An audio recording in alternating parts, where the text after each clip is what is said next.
Le terme pharmacovigilance vient de deux étymologies latines. La première est pharmacon, qui signifie médicament, et la deuxième, vigilar, c'est-à-dire être vigilant. Il repose sur la surveillance des médicaments et la prévention du risque d'effets indésirables qui peut survenir suite à leur utilisation. Au fait, comme vous le savez déjà, le drame de la thalidomide en 1961 a constitué le point de départ de la pharmacovigilance puisqu'il a apporté la preuve qu'une surveillance systématique et de longue durée était nécessaire dans l'évaluation de la dangerosité des substances pharmacologiques. Et de ce fait, l'objectif principal de la pharmacovigilance était l'utilisation sécuritaire des médicaments. Et depuis, cette science a beaucoup évolué et la dernière définition que lui a donnée l'OMS en 2002, c'est qu'il s'agit d'une science et d'un ensemble d'activités relatives à la détection, à l'évaluation, à la compréhension et à la prévention des effets indésirables et de tout problème lié à l'utilisation du médicament. Donc la pharmacovigilance consiste à recueillir les notifications des effets indésirables, à les enregistrer et à les évaluer et par la suite à apprécier le profil de sécurité d'emploi du médicament. Elle consiste aussi à prendre des mesures correctives si nécessaire pour assurer la sécurité du patient.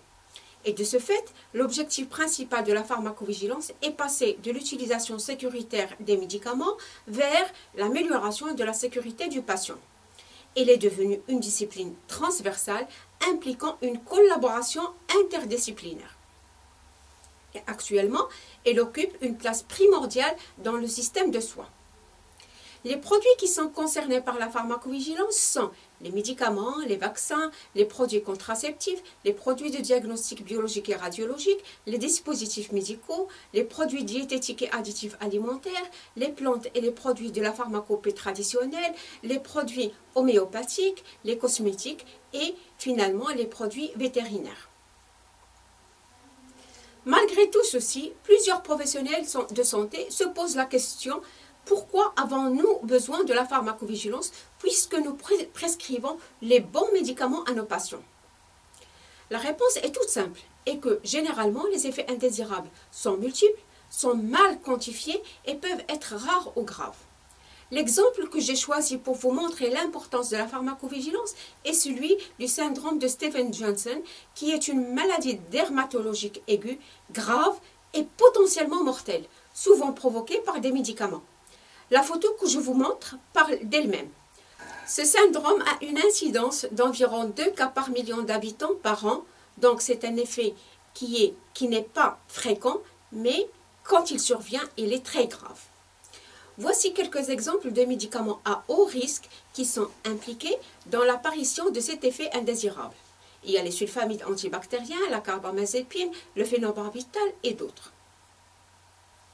Alors, devant cette situation douloureuse, on peut se poser la question: pourquoi cet effet indésirable n'a pas été détecté lors des essais cliniques et de cette façon, on pourra l'éviter?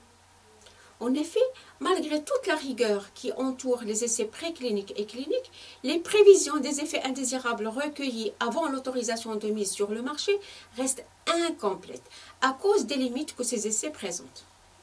Au cours des essais précliniques, la détection des effets indésirables reste insuffisante puisque le nombre d'animaux testés est limité, de même que la durée d'observation. Et certains effets indésirables ne seront pas détectés chez l'animal, tels que les troubles psychiques, les allergies et autres.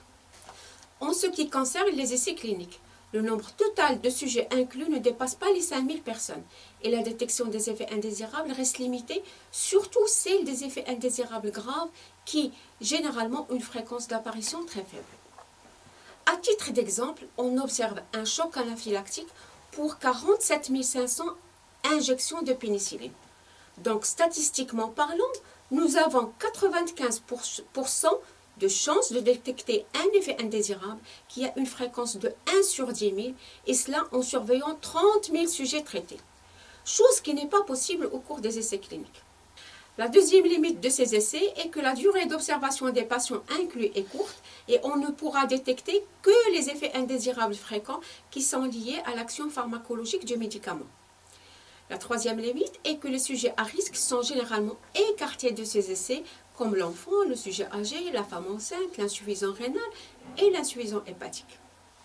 Quant à la quatrième limite, il faut savoir que tous les essais cliniques se déroulent en milieu hospitalier, alors on ne pourra pas se faire une idée sur les résultats de l'utilisation de ce nouveau médicament dans les conditions normales et réelles, comme par exemple son association avec d'autres médicaments et s'il présente ou pas d'interaction médicamenteuse. La dernière limite est que nous n'avons aucune information sur les effets d'une prise chronique de ce nouveau médicament.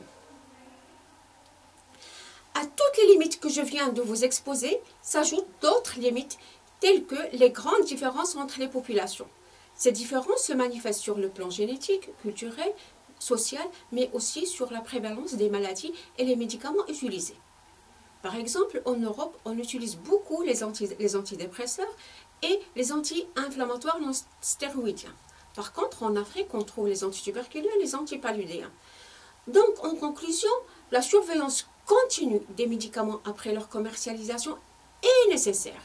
Et au niveau de chaque pays, il est obligatoire d'avoir un système de pharmacovigilance pour améliorer la sécurité du patient.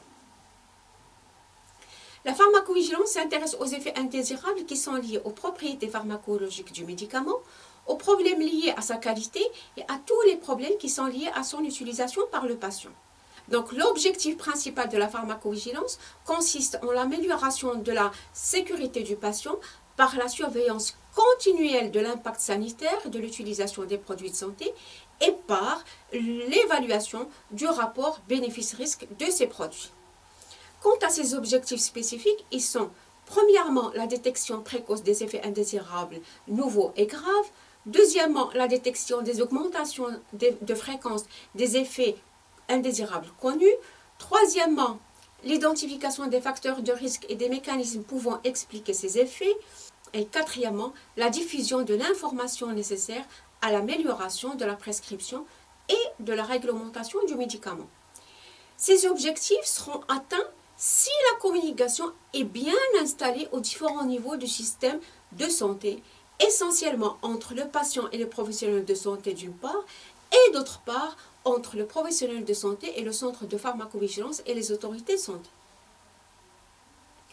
En ce qui concerne la communication entre le professionnel de santé et le patient, en premier lieu, il faudra que le professionnel de santé donne les informations nécessaires sur le ou les médicaments qu'il prescrit à son malade et bien lui expliquer les modalités d'administration de son traitement.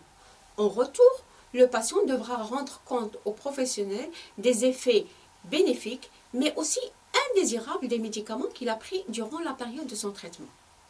De cette manière, la détection des effets indésirables pourra se faire de façon précoce et les informations recueillies seront plus précises.